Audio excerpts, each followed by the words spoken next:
Hello student, expert কোচিংয়ে তোমাদের সবাইকে স্বাগত।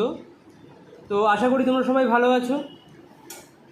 তোমরা সবাই জানো যে আগস্টের শুরু থেকে বিভিন্ন রকম স্কুলে সেকেন্ড সামেটিভ অর্থাৎ দ্বিতীয় পর্যায়ক্রমিক মূল্যায়ন শুরু হচ্ছে।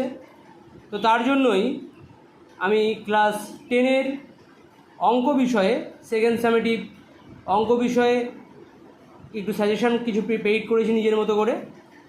তো এই যে সাজেশানগুলো তোমাদের যে দিচ্ছি ক্লাস 10 অঙ্ক, এই সাজেশনের উপরে কিন্তু আর কোনো কিছু সাজেশান কিন্তু হয় না বলতে পারো, এটা একটা মাস্টার সাজেশান। তো এই সাজেশান তোমরা দেখে যাও প্রত্যেকে, এবং এর মধ্যে থেকেই আসবে। কিছু কিছু স্কুলে অধ্যায় 11 থেকে শুরু হয়েছে এবং অধ্যায় 18 পর্যন্ত তাদের অঙ্কের এইবার সিলেবাস রয়েছে। আবার কিছু কিছু স্কুলে অধ্যায় 19, 20, 21, 22, 23 পর্যন্ত করিয়েছে। তো আমি তোমাদের জেনারেল প্রেডিকশন একদম 11 থেকে শুরু করে, অর্থাৎ অধ্যায় 11 থেকে শুরু করে অধ্যায় 23 পর্যন্ত কি 24 পর্যন্ত সমস্ত সাজেশনগুলো আমি দিয়ে দিচ্ছি। তোমরা এইগুলো দেখে যাও, যে যার স্কুল তার মতো করে তোমরা পড়ে যাও। তো বেশি কথা বলবো না, প্রথম শুরু করব অধ্যায় 11 থেকে। অধ্যায় 11-র প্রথম পাতার যে উদাহরণটা আছে, অধ্যায় 11-র প্রথম পাতার যে উদাহরণটা আছে, 5, 6, 7 বাহু বিশিষ্ট ত্রিভুজের পরিবৃত্ত অঙ্কন করো। এটা কিন্তু একটি প্রচণ্ড ইম্পর্টেন্ট তোমাদের এইবার দ্বিতীয় পর্যায়ক্রমিক মূল্যায়নের জন্য ক্লাস 10। আচ্ছা, এছাড়াও এই অধ্যায় থেকে আমরা যে শর্টগুলো দেখতে পারি সেগুলো হচ্ছে পরিকেন্দ্রক কাকে বলে, পরিবেশার্ধ কাকে বলে ইত্যাদি সংজ্ঞাগুলো আমরা দেখব। নিজে করি 11-র যে শর্টগুলো আছে 173 পেজের, সেই শর্টগুলো আমরা দেখে যাব। কোষে দেখি 11-র ক্ষেত্রে আমরা 1 দাগের 1, 2 এবং 2 ও 3 এই প্রশ্নগুলো দেখব। শর্ট দেখব বহির্বৃত্ত কাকে বলে, বহিঃকেন্দ্র কাকে বলে ইত্যাদি ইত্যাদি যে শর্টগুলো আছে এই অধ্যায়ে, সেই শর্টগুলো কিন্তু আমরা দেখব। আচ্ছা, কোষে দেখি 11.2-এর 1-এর 1, 2, 3, 4। আমি আবারও বলছি, কোষে দেখি 11.2-এর 1-এর 1, 2, 3, 4 এই শর্টগুলো আমরা দেখছি। অধ্যায় 12-র যে সূত্রগুলো আছে, অর্থাৎ গোলক অর্ধগোলকের যে সূত্রগুলো আছে, সেই সূত্রগুলো কিছু আমাদের জেনারেল সূত্র মুখস্থ করা দরকার। এই সূত্র মুখস্থ না করলে কিন্তু আমরা এই অধ্যায় থেকে অঙ্কগুলো করতে পারবো না। যেমন একটি গোলকের সমগ্রতলের ক্ষেত্রফল, সেখানে আমরা জানি 4πr²। আচ্ছা, একটি গোলকের আয়তন কি আসতে পারে? 4/3πr³। নিরেট গোলকের সমগ্র তলের ক্ষেত্রফল 3πr²। আচ্ছা, এটা নিরেট গোলকের সমগ্র তলের ক্ষেত্রফল হলো। এবার যদি বলা হয় যে আমি একটু ভুল বললাম, এটা নিরেট অর্ধগোলকের সমগ্র তলের ক্ষেত্রফল। নিরেট অর্ধগোলকের সমগ্র তলের ক্ষেত্রফল কিন্তু 3πr²। এবার যদি বলা হয় যে নিরেট পূর্ণগোলকের সমগ্র তলের ক্ষেত্রফল, তাহলে 4πr²। আচ্ছা, অর্ধগোলকের আয়তনের সূত্রটা আমাদের কিন্তু মাথায় রাখতে হবে, 2/3πr³। এখানে তোমরা পাইয়ের মান সবাই জানো, 22/7 পাইয়ের মান। তো এই সূত্রগুলো কাজে লাগিয়ে কিন্তু আমাদের অঙ্কগুলো করতে হবে, সুতরাং এই সূত্রগুলো কিন্তু মাথায় রাখা আবশ্যিক।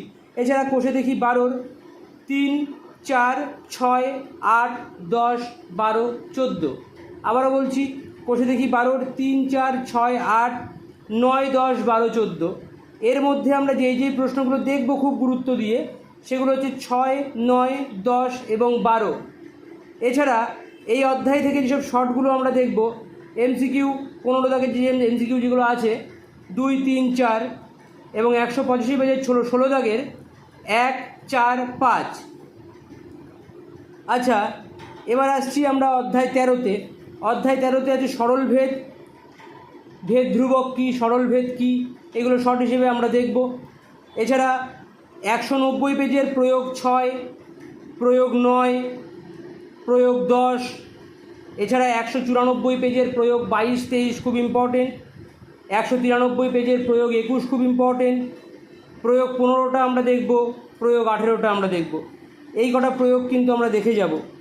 কোষে দেখি 13-র 3-এর 1, 5-এর 2 এবং 4, 6-এর 1 এবং 2, 7-এর 1টা খুব ভালো করে দেখব, এছাড়া আমরা দেখব 8 এবং 11 দাগের অঙ্কটা আমরা ভালো করে দেখব, 9 এবং 13 দাগের অঙ্কটা আমরা ভালো করে দেখব। এছাড়া শর্ট অর্থাৎ কোষে দেখি 13 যে শর্ট পোর্শন আমরা দেখব সেগুলো হচ্ছে কোষে দেখি 13 16 দাগের 1, 2 এবং 5 এবং এসে কিউ আছে 17 দাগের 2 এবং 5, এইগুলো আমরা দেখব। অধ্যায় 14 অর্থাৎ কোষে দেখি 14, কোষে দেখি 14 3, 5, 8, 10, 13 এবং 14। তো এর মধ্যে আমরা 3, 5 এবং 8 এইগুলো খুব ইম্পর্টেন্ট সহকারে আমরা দেখব।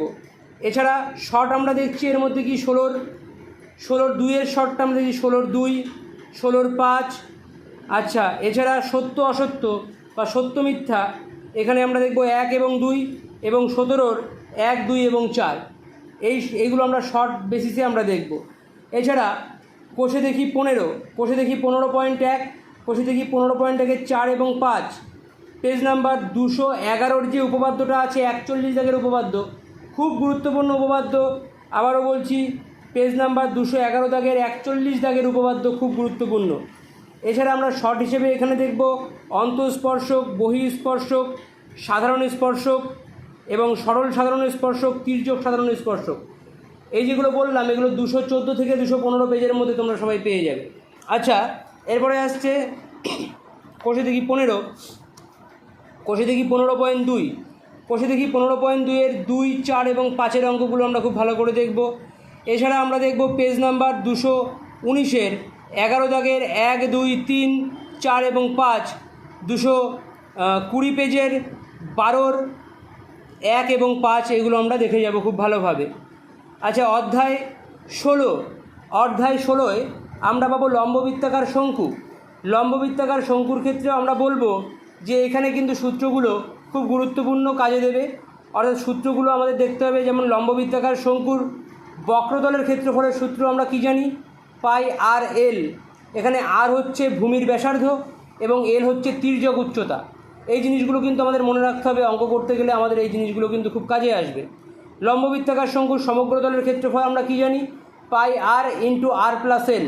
এছাড়া শঙ্কুর উচ্চতা আমরা কি জানি, এল তার হোল স্কোয়ার মাইনাস আর তার হোল স্কোয়ার, অর্থাৎ তির্যক উচ্চতা তার হোল স্কোয়ার মাইনাস ভূমির ব্যাসার্ধ তার হোল স্কোয়ার।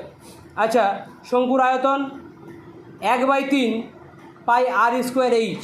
এই সূত্রগুলো কিন্তু আমাদের এই লম্ববৃত্তাকার শঙ্কু করতে গেলে খুব শিরোধার্য সূত্র, এগুলো কিন্তু আমাদের মুখস্থ রাখতেই হবে বা মনে রাখতেই হবে। এছাড়া কোষে দেখি 16, কোষে দেখি 16-র 5, 6, 9 এবং 10 খুব ইম্পর্টেন্ট। এছাড়া আমরা কোষে দেখি 16-র 12 দাগটা দেখব। 228 পেজ 1, 2, 3, 4 এমসিকিউগুলো দেখব এবং 228 পেজের 14 দাগের 2, 3, 4-এর শর্টগুলো আমরা দেখব। অধ্যায় 17-এর 230 পেজের যে সম্পাদ্যটা আছে এবং 231 পেজের যে সম্পাদ্যটা আছে, মোস্ট ইম্পর্টেন্ট এই দুটো। আমি বারবার করে বলছি 230 এবং 231-এর মধ্যে আমি 231 পেজের যে সম্পাদ্যটা আছে সেই সম্পাদ্যটায় খুব ভালো করে জোর দেবো, সেটা তোমরা ভালো করে দেখে যেও। এছাড়া কোষে দেখি 17-র আমরা 3, 4 এবং 8 এই 3টে প্রশ্ন দেখলেই আমাদের এখানে হবে। অধ্যায় 18 অর্থাৎ কোষে দেখি 18.1 এর 1 দাগের সমস্ত শর্টকটা আমরা দেখব, 2 দাগেরও সমস্ত শর্ট আমরা দেখব। এছাড়া থেলেসের উপপাদ্য বলতে কী বোঝো, এই থেলেস বা থ্যালাসের উপপাদ্য এটা বিভিন্ন রকম স্কুলে কিন্তু দিয়ে দিচ্ছে, সুতরাং এই উপপাদ্যটা আমরা কিন্তু দেখব। কোষে দেখি 18.2-এর 3, 6 এবং 9 আমরা দেখে যাব। এছাড়া পেজ নাম্বার 248 পেজের যে 46 দাগের উপপাদ্যটা আছে সেই উপপাদ্য কিন্তু আমরা দেখে যাব। এছাড়া 245 পেজের শর্ট যেগুলো আমরা দেখব 2 এবং 5। আচ্ছা, 12 দাগের 2টা খুব ইম্পর্টেন্ট। এছাড়াও শূন্যস্থান আছে 1, 2, 3। কোষে দেখি 18.3, কোষে দেখি 18.3-এর আমরা দেখব 4, 7 এবং 9। এছাড়া পেজ নাম্বার 255-র উপপাদ্য 48টা তোমরা অনেকেই স্টার মার্ক মেনে রাখতে পারো, কারণ অনেক স্কুলে এই 255 পেজের 48 দাগের উপপাদ্যটা কিন্তু চলে আসে। আচ্ছা, কোষে দেখি 18.4, কোষে দেখি 18.4 আমরা 1, 2 আর 5টা দেখব। এছাড়া 259 পেজের 7 দাগের সমস্ত এমসিকিউগুলো আমরা দেখব। 260 পেজের সমস্ত শর্ট যেগুলো আছে সেই শর্ট আমরা দেখব। 3, 2, 4, 5 ইত্যাদি শর্টগুলো যেগুলো আছে সেগুলো আমরা দেখব। আচ্ছা, কিছু কিছু স্কুলে আমি দেখছি যে কোষে দেখি 19 হবে।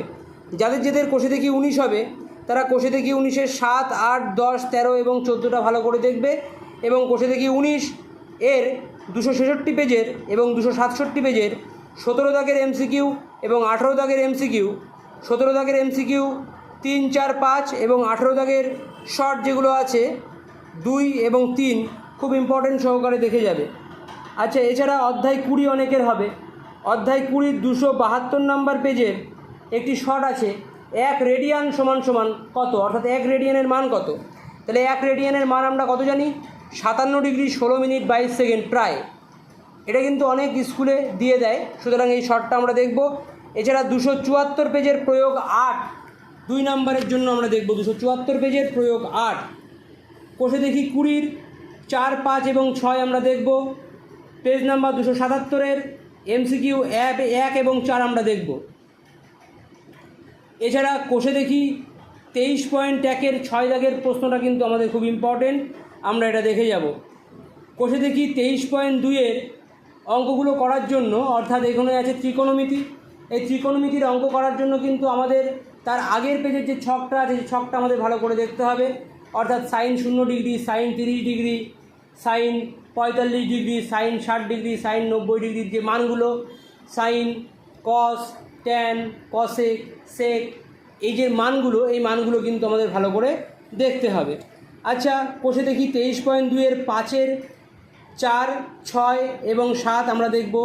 6-এর 3, 4 এবং 7 আমরা দেখব। 7-এর 3 এবং 1 আমরা দেখব, এবং 11 দাগের অঙ্ক দেখব কোষে দেখি 23.3-এর। এগুলো কিন্তু খুব ইম্পর্টেন্ট অঙ্ক। এছাড়া প্রয়োগ 40 310 পেজ নাম্বার প্রয়োগ 40 এবং প্রয়োগ 42 2 মার্কের জন্য আমরা এইখানে কিন্তু ত্রিকোণমিতির যে প্রয়োগগুলো আছে সেগুলো কিন্তু আমরা ভালোভাবে দেখব। এছাড়া আমরা দেখব কোষে দেখি 23.3, কোষে দেখি 23.3-এর 3 দাগের 3, 4, 6, আবারও বলছি 3 দাগের 3, 4, 6, 10 এবং 12 খুব গুরুত্বপূর্ণ প্রশ্ন, এগুলো আমরা দেখে যাব। এছাড়া 23.3-এর 5-এর 1 এবং 2, 23.3-এর 6-এর 5 এবং 8 দাগের প্রশ্ন আমরা ভালো করে দেখে যাব। এছাড়া 9 দাগের যে এমসিকিউগুলো আছে সেই এমসিকিউয়ের 3, 4 এবং 5টা খুব গুরুত্বপূর্ণ সহকারে দেখব। এছাড়া 10 দাগের 1 এবং 2 আমরা খুব ভালোভাবে দেখে যাব। আচ্ছা, এছাড়া কোষে দেখি 24, কোষে দেখি 24-এর আমি মাত্র 3টে সাজেশান দেব। কোষে দেখি 24 যাদের পরীক্ষায় আছে তারা কোষে দেখি 24-এর 4, 5 এবং 8 তোমরা ভালো করে দেখে যাও।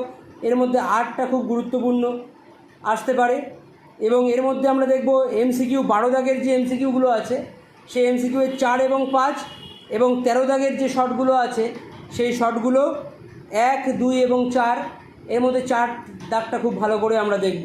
তা ওভারঅল এই হলো তোমাদের ক্লাস 10-এর অঙ্কের সাজেশন।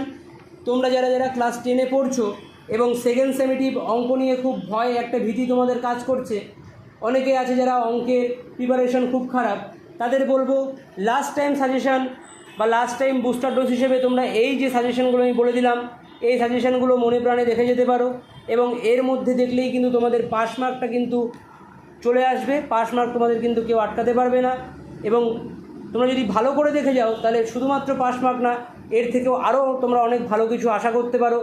বলতে গেলে তোমরা যদি 40-এ তোমাদের পরীক্ষা, তোমরা এই সাজেশনের উপরে বেস করে কিন্তু 40-এ 40 তোমরা কিন্তু নিয়ে আসতে পারো।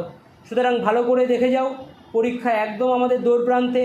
সুতরাং যা ফাঁকি দিয়েছো, আর তোমরা কেউ কোনো রকম ফাঁকিবাজি না দিয়ে বর্তমানে অঙ্কের জন্য তৈরি হয়ে নাও, এই সাজেশনগুলো দেখে পড়ে যাও, এবং যদি কোনো ডাউট থাকে তাহলে কমেন্টে অবশ্যই জানিও। আমি তোমাদের সেই কমেন্টে রিপ্লাই দেওয়ার চেষ্টা করব, এবং সবসময় তোমাদের পাশে থেকে তোমাদের সঠিক গাইডেন্সের মাধ্যমে তোমাদেরকে এগিয়ে নিয়ে যেতে আমি তৎপর ভূমিকা গ্রহণ করব।